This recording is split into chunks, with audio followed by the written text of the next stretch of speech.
जय हिंद स्टूडेंट्स। आज 9th class के प्रोज लेसन में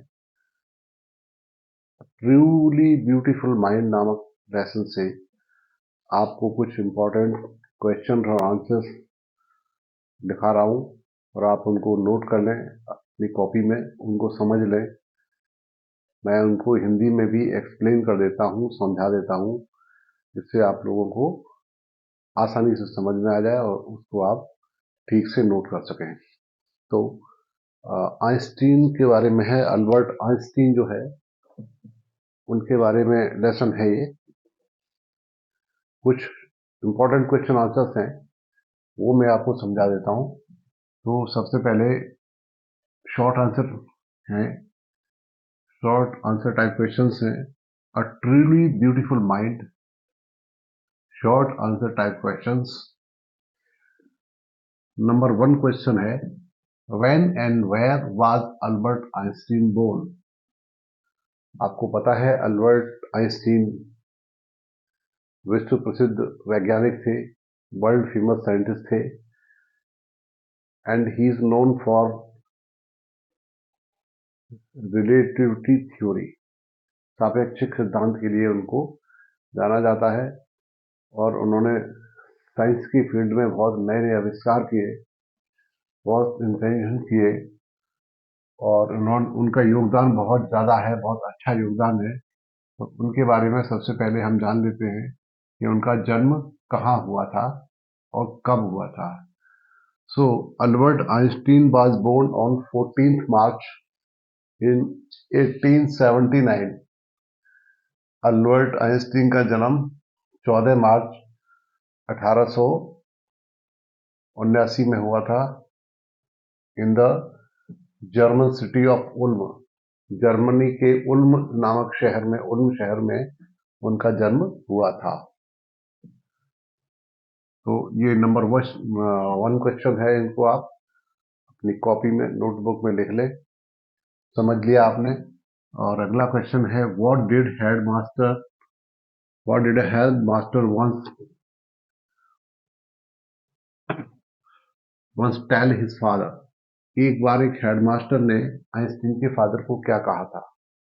ठीक है, तो उसका आंसर है, once a headmaster told his father that what Einstein chose as a profession won't matter because he will never make a success at anything.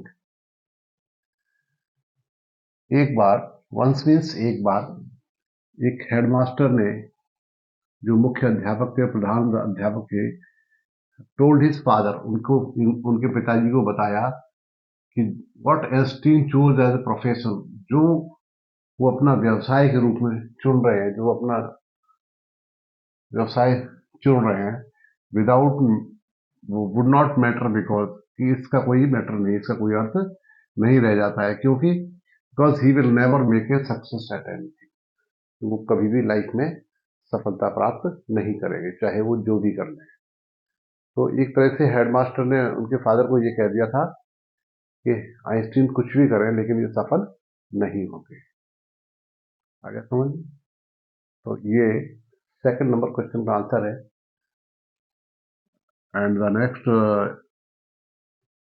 अगला क्वेश्चन है, why did Einstein want to continue his education in German speaking Switzerland?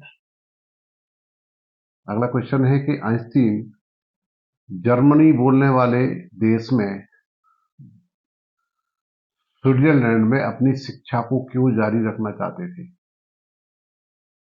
तो इसका answer इस तरह से लिखेंगे, Einstein wanted to continue his education in German-speaking Switzerland, in a city which was more liberal than Munich.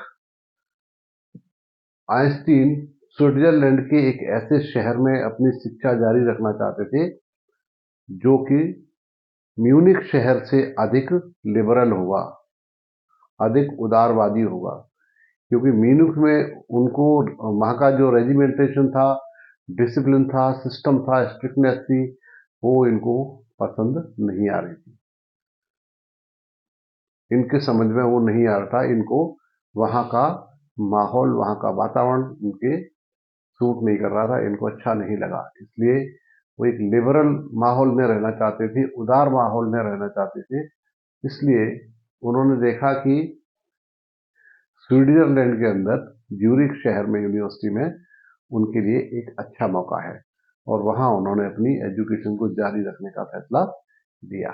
ठीक है, तो ये क्वेश्चन भी आप नोट कर लें, लिख लें।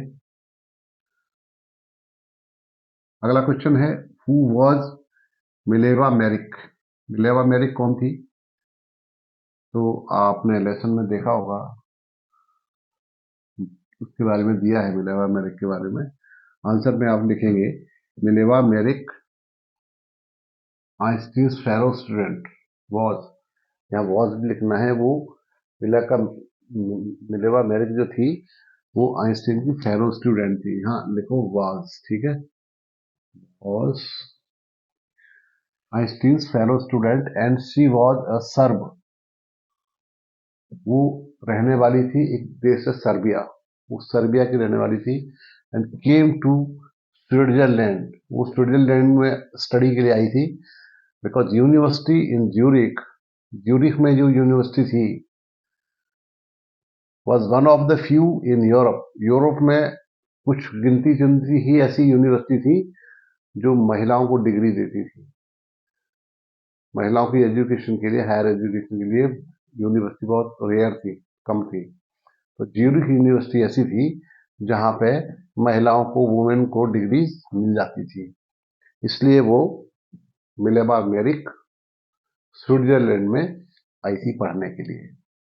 सो Mileva Maric was Einstein's fellow student and she was a Serb and came to Switzerland because University in Zurich was one of the few in Europe where women could get degrees, जहाँ पे women degree ले सकती थी, महिलाएं degree ले सकती थी। ठीक है ना।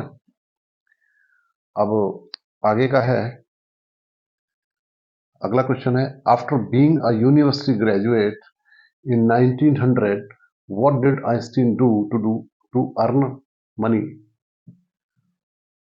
ग्रेजुएट होने के बाद सन 1900 में, स्नातक होने के बाद, यूनिवर्सिटी स्नातक होने के बाद, विश्वविद्यालय का से स्नातक डिग्री लेने के बाद आइंस्टीन ने धन कमाने के लिए, पैसा कमाने के लिए क्या काम किया? यही है ना क्वेश्चन। तो अब इसका आंसर ऐसे लिखा जाएगा, in 1900 after being a university graduate Einstein was unemployed. Einstein जो थे वो कैसे थे? बेरोजगार हुए थे, was unemployed and he started as a teaching assistant. उन्होंने शिक्षा सहायक, असिस्टेंट टीचर बनने का उनको मौका मिला, वो उन्होंने स्टार्ट किया कार्य। क्योंकि बेरोजगार हो गए थे, डिग्री करने के बाद उनके पास कोई काम नहीं था, तो उन्होंने टीचिंग असिस्टेंट का काम किया एंड गेव प्राइवेट लेसन्स, और लोगों को अलग से पढ़ाते थे, प्राइवेट लेसन्स देते थे स्टूडेंट्स को। तो ये काम वो किया करते थे। ठीक है ना। अब अगला है, when did Einstein receive a Nobel prize for what? Einstein को नोबेल प्राइज क्यों मिला और किस समय मिला, कब मिला? तो आंसर में आप लिखेंगे, Einstein received Nobel prize for physics in 1921। सन 1921 में उन्हें भौतिकी के लिए नोबेल प्राइज मिला था। He was showered with honours and invitations. उनको बहुत सारे सम्मान मिले और निमंत्रण दिए, लोगों ने उनको बुलाया all over the world and लॉन्डर्ड बाय द प्रेस, और अखबारों के द्वारा, प्रेस के द्वारा उनको सम्मान दिया गया। ठीक है, उनको अप्रिशिएट किया गया। तो ये कुछ इंपॉर्टेंट क्वेश्चंस हैं। I hope you must have noted down. आपने लिख लिए होंगे, नहीं लिख लिए तो इसको आराम से लिख लीजिए। मैं आपको 2 मिनट और देता हूं, अपने नोटबुक में इसको विदाउट मिस्टेक, बिना गलती के लिख लीजिए। ये आपके बहुत काम आने वाले क्वेश्चन हैं। ठीक है, ओके, लिखिए।